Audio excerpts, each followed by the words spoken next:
Hi everyone, it's a total pleasure to be back, and Skerries, thank you so much for inviting me. I really enjoyed last year's festival and I'm delighted to be here again. If you heard me speak last year, could you raise your hand? Okay, great. Alright, so I'm here to share my story of how I ended up starting the world's first eco-activist toy store, which is definitely not how I thought my life would work out. And so for those who were here last year, a lot has happened since this time last year. So I'm just going to give the short version of my whole story, but I'm mostly going to focus on what's happened since last year, and I've learned so much in that time that I want to share with you. So my story with Jiminy starts with my daughter. She's in the back. She's 10 now. She was about to turn 4, and I went shopping for her birthday gift, and I just couldn't buy it anymore. The plastic, wrapped in plastic, shipped all the way from China. I wanted a gift I could feel good about, and there was nothing in the very nice Irish-owned toy shop that I went to. There was nothing that I could buy, and I walked out empty-handed. And I just thought, gosh, like, if it's that difficult to do the right thing, what do we expect people to do? We have to make it easy to choose the good option. It has to be available. It has to be on the shelf in the toy shop where they already shop. So I went and started Jiminy, named after, any guesses? Cricket. Jiminy Cricket, yeah. Pinocchio's conscience. Yes, we all show our age by knowing who Jiminy Cricket is, but Jiminy was Pinocchio's conscience, and so the idea was toys with a conscience. And so I set up the toy store that I was wishing already existed, full of joyful, colourful, rainbow-tastic toys that children want, not some sort of beige, Scandi lifestyle store where everything is pale and interesting. That's not what children want. Our store is garish and rainbow-tastic. It looks like a mainstream toy store, just the eco version. And I have learned so much on that journey. I started in my local park market in St. Anne's Park in Raheny with a table and about 20 products. That was November 2018. I no longer stock any of those products. I learned very quickly that people wanted different things to what I expected, but I still found a way through to give people what they wanted, just the eco version. So what does that mean? So what percentage of all toys, not my toys, what percentage of all toys are made from virgin petroleum-based plastic? So plastic made from petroleum. What percentage of toys is that? 90%, yeah. 90% of toys, and 80% of them are made in China, which is 20,000 kilometres to us by sea.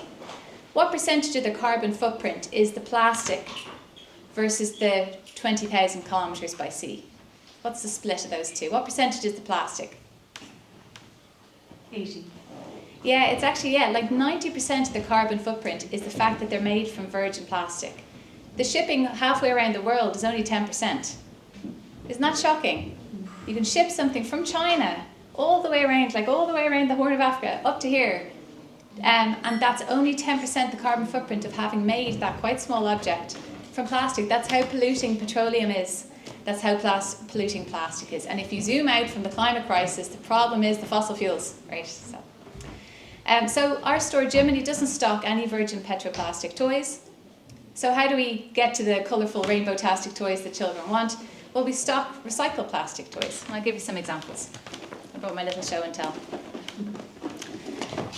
So these darlings are absolutely gorgeous for little kids, and their stuffing is 100% recycled polyester. It's actually quite widely available now. Making recycled polyester has about 15% the carbon footprint of new virgin polyester, and it's using up waste, right? It's removing something that we don't want from the world. These recycled blocks, they're lovely stacking blocks for little kids. They're made from sawdust, which is a waste product, and recycled plastic cups. The German music festivals, when the reusable cups get too worn, they have to so they turn them into these. So a lot of our toys are recycled, and this is one that I didn't have this time last year. So this is an absolutely gorgeous Play-Doh. And so what is Play-Doh made from? It's flour, mostly. Even the brand Play-Doh, like the branded Play-Doh, is made from flour. which is edible, right? So why would we make, something, a toy out of something that someone could eat, when we could actually make it out of stale bread instead? Oh. As a side note, you can actually make bread from stale bread. You can basically smush up the stale bread and it turns back into flour. But anyway, so Play-Doh made from stale bread, which I thought was quite nice. So a lot of our toys are recycled plastic mainly. And it's a lot of work to make sure that they're safe. Have you heard any of the noise about contaminants in recycled plastic? So it depends where the plastic comes from. So if I were to take your home recycling bin, no offence to you, I'm sure you sort your waste beautifully, but something might have slipped in there. So let's say an old mobile phone might have slipped in there. It's full of really toxic things, lots of heavy metals. And if I melted all that plastic down, but that phone was in there, the toy I made could be really toxic for a child. And you have to assume a child is going to chew on whatever you give them. So that's one of the things that's holding back, like Mattel, Hasbro, Lego, from making all their toys from recycled plastic. Is it's quite difficult to get. You need food grade recycled plastic because you have to assume it'll be chewed. And there just isn't a lot of it because you have to sort the plastic really carefully. So a lot of my toy makers have gotten really clever. So one of them, they have a neighbour who makes those white blinds in windows, and they get the offcuts, the extra bits from those. And there's no electronics being made in that factory, so there's no possibility that there's contamination. And the offcuts are white, so you can dye them to be multicoloured rainbow colours. Because the other side effect of recycled plastics is if I take red and yellow and blue plastic, mix them together, what colour do I get? Right. Yeah, and who wants that in their toy, right? So general recycled plastic, when you kind of melt it all down, it turns into kind of dirty looking colours. It's kind of hard to make the vibrant yellows, vibrant reds. So these white offcuts are brilliant. So they've got 100% recycled plastic in their toys because they got really clever. But so that's fine for them, they're quite small. But for Mattel, Hasbro, Lego, they need such quantities, can't really get it. So the other option for sustainable toys is bioplastic, and I'll show you some examples. Yeah, this Lyle guy. So this is a Lego compatible brick. It's made from plants instead of petroleum, just like regular Lego. It doesn't click together quite as well as regular Lego, I have to be honest, but it's pretty good. So basically, if you take a plastic like PE, polyethylene, it's made from ethanol, from the alcohol. You can make alcohol from petroleum, or you can make alcohol from plants. So, once it's ethanol, it's ethanol. It doesn't really matter where it came from. So I like to call this sort of like, it's like fair trade coffee, right? You can have coffee made by people who live like slaves, or you can have coffee made by people who live well. It's still coffee, tastes the same, unless you've got some psychic intuition. And it's the same with bioplastic, it's just plastic. It's just that it happened to come from a renewable, eco-friendly source. So this guy, his arms and legs, his body's bamboo and his arms and legs are biopolyethylene, and this one's biopolyethylene. Is bioplastic biodegradable? Would I want this to biodegrade? If a child left this on a windowsill or in a puddle in the back garden, would I want it to start to break down? No. Wouldn't that be a bit dangerous? What if his foot came off because he had biodegraded? So no, this is not biodegradable, and toys should not be biodegradable. They're not safe. What's good about this is that it came from plants. Plants suck down carbon dioxide, release oxygen. Plants can be grown again. Plants do not involve fracking, deep sea drilling, or any of the horrible destruction that goes with petroleum. So that's why bioplastic is good. It's good because it's carbon neutral and renewable, not necessarily biodegradable. Some of them are, some of them aren't. This one is not. And actually, okay, so I set up my toy store 2018, went online in 2020, January 2020, went online, which is very lucky.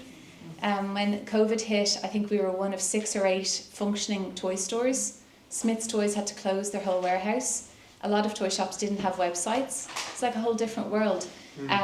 And so it grew. And so we hit about 500,000 of revenue every year, which, depending on your point of view, is a lot or nothing at all. You know, Smith's Toys does whatever, I don't know, like hundreds of millions, maybe a billion, you know, every year. So I think we're like 0.1% of the Irish toy market, something like that. Okay, but for an independent toy store, quite big.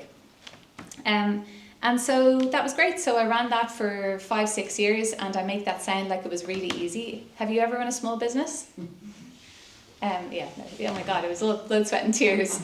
It was constantly like moving out of a warehouse at 1 o'clock in the morning while there's ice on the road by myself, offloading things. You know, it was constant firefighting, but you know, on the outside it looked really good. At this time last year, there was a girl on the Late Late Toy Show called Sadie, and she's a real eco activist, and she had a little house with solar panels. Don't know who watched it.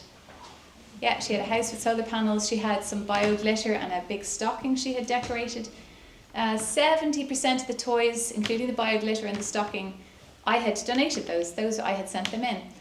Since I started, you send in toys to the toy show. You just send them in, and they disappear. And you kind of watch the show on the night and look for your toys. And so last Christmas, I was like every year watching after, you know, my 5th year of sending stuff in. And I was like, oh my God. And it was the whole table of my stuff that I had sent in. And she and Ryan were talking about the eco-friendly toys. And she was talking about it, you know, the environment and Kerry. It was fantastic. Dream come true. So that was a big sort of lovely moment since I last was here. But the other thing that's happened since then was I also decided to try and have more impact by going bigger. So running a €500,000 toy store in Ireland is good. It's good role modelling, good messaging, and we've had about 15,000 customers since we started. So, you know, that's 15,000 people that I gave a solution for. You know, like she was saying, it's a solution for her kids. But I just thought, like, how can I do this? How can I do even bigger? I got to be the speaker on the main stage of the world's biggest toy fair last year and the year before, talking about sustainability, which is great. I got to curate a collection of called Toys Go Green at the world's biggest toy fair. Whole selection actually it ran from here to the end of the room of tables full of toys that I helped select that were good examples of eco-friendly toys, including like a Barbie toy and, you know, all mainstream, but they were all recycled plastic and bioplastic. So that was a big highlight. But I also started consulting for big toy makers, one in particular. So I've just finished a project for one of the world's biggest toy makers. Now, they're an American company, and the terms they got me to sign before the project literally said that they could practically kill me if I told you who they were. Unbelievable, the terms and conditions. So I can't tell you who they were, but I just tell you, if you know someone under the age of 12, they probably own at least one of these. And so just helped them work through how they're going to transition from virgin petroplastic to recycled and bio-based plastics. Their annual turnover is $1.5 billion. So that's, you know, from my €500,000. Now I've been able to take everything I learned in 5-6 years doing this, and actually I have still like, wait a minute, they listened to my advice? But they did. Me and 2 people who I found from, you know, I spoke at an event and I talked to the organiser afterwards, and I found that he shared my kind of passion, and he's had some good knowledge. He's a chemist, a bioplastics expert. So, okay, great. And then between us, we found another woman from Spain who was kind of in the same space, and the 3 of us got together and did this project together. So just fantastic to be able to be listened to by the head of sustainability for this huge company. What's been so interesting about that has been trying to convince her of things that she shouldn't be listening to. One example is there's a company desperately trying to sell her an additive that they say will help her virgin petroplastic toys to biodegrade in landfill. Okay, help me unpick this. Lots of eco experts here. What happens in landfill? Not biodegradation, right? They've done excavations of landfills in the US where they dug out hot dogs that were 40 years old. You could tell because the newspaper's beside it in the layers down, right? 40-year-old hot dogs that looked good enough to eat.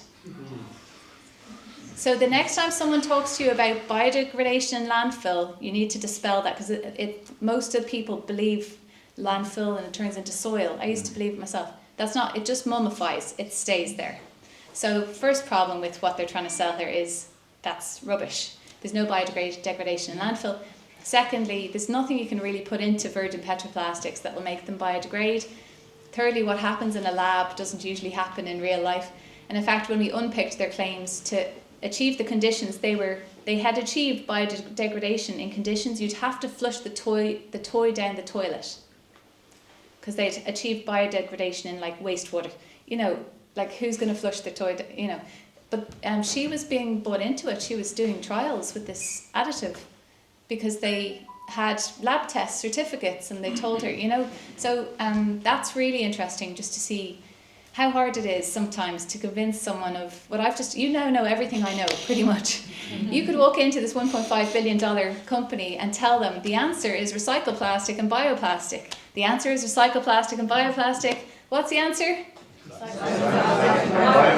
Thank you. That's basically, like, I've got 100 slides of a document I've made for her that basically says that.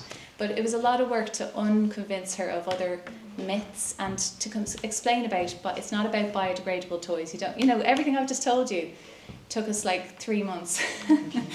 Working with, you know, really smart, knowledgeable lady, but, you know, who had been just so many other ideas, and there's so much confusion out there. So that's been really interesting. So I'm just about to actually pass the ownership of Jiminy on to my successor. I found a lady who's going to take it over.